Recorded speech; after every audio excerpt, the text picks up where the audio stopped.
அப்போ இந்த வீடியோ பார்க்குற நீங்களாம் சிந்திங்க. உங்கள் மனைவிக்கு நீங்கள் 100% சுதந்திரம் கொடுத்துருக்கீங்களா, இல்லை 0வா? 50 யோசிங்க. உங்கள் கணவருக்கு, உங்கள் பையனுக்கு, பொண்ணுக்கெல்லாம் யோசிங்க. உங்கள் மருமகளுக்கு யோசிங்க. யோசிச்சுட்டு 100% நீங்கள் சுதந்திரம் கொடுத்துருந்தீங்கன்னா இனிமேல் அப்படி பண்ணாமல் சில இடங்களில் கட்டுப்பாடு வையுங்கள்.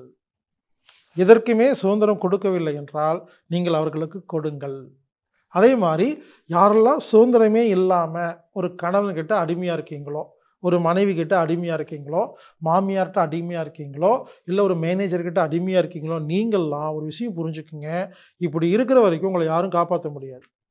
கண்டிப்பாக உங்களுக்கு நோய் வரும். உடல் சம்பந்தமாக வரும், மன சம்பந்தமாக வரும், உறவுகளில் சிக்கல் ஏற்படும்.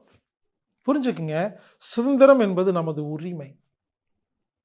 எனது சுதந்திரத்தை கண்ட்ரோல் பண்ணுற எந்த இடத்துலையும் நான் இருக்க மாட்டேங்க. ஆமாங்க, நான் ஒரு கம்பெனியில் வேலை செஞ்சுட்டு இருந்தேன் ரொம்ப வருஷம் முன்னால்.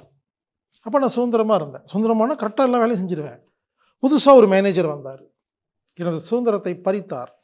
சொல்லி பார்த்தேன், பேசி பார்த்தேன், ஒன்றும் முடியல. அது ஒரு காலகட்டங்க. இப்போல்லாம் அதே மாதிரி மேனேஜர் வந்திருந்ததுன்னா அவரை டென்ஷன் பண்ணி துரத்தி விட்டுருவேன்.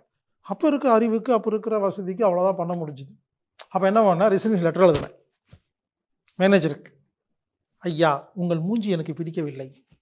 என்னைக்கு நீங்கள் வந்தீங்களோ எனக்கு நிம்மதி இல்லை, சுதந்திரம் இல்லை. எனவே நான் ரிசைன் செய்கிறேன் அப்படின்னு அப்படியே எழுதி கொடுத்தேங்க. புரிஞ்சுக்கோங்க, சுதந்திரம் அப்படிங்கிறது நமது உரிமை. அது கொஞ்சம் மெனக்கெடணும். இப்போ முன்ன பின்ன நடக்கும், கொஞ்சம் நஷ்டமாகும், கொஞ்சம் கஷ்டம்லாம் வரும். உங்களுக்கு நிம்மதி வேணுமா, சந்தோஷம் வேணுமா, சுதந்திரம் வேணுமா, நம்ம தான் முடிவு பண்ணணும். எனவே சுதந்திரம் என்பது ஒரு மனிதனுடைய தனிப்பட்ட உரிமை என்பதை புரிந்து கொள்ளுங்கள். உங்கள் கூட இருக்கிறவங்களுக்கு சுதந்திரத்தை கொடுங்க. சுதந்திரம்னா முழு சுதந்திரம் கிடையாது, புரிஞ்சுக்கோங்க.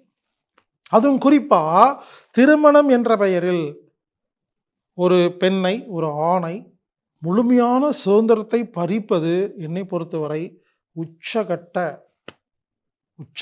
கொடுமைன்னு தான் சொல்லுவேன். வன்கொடுமை.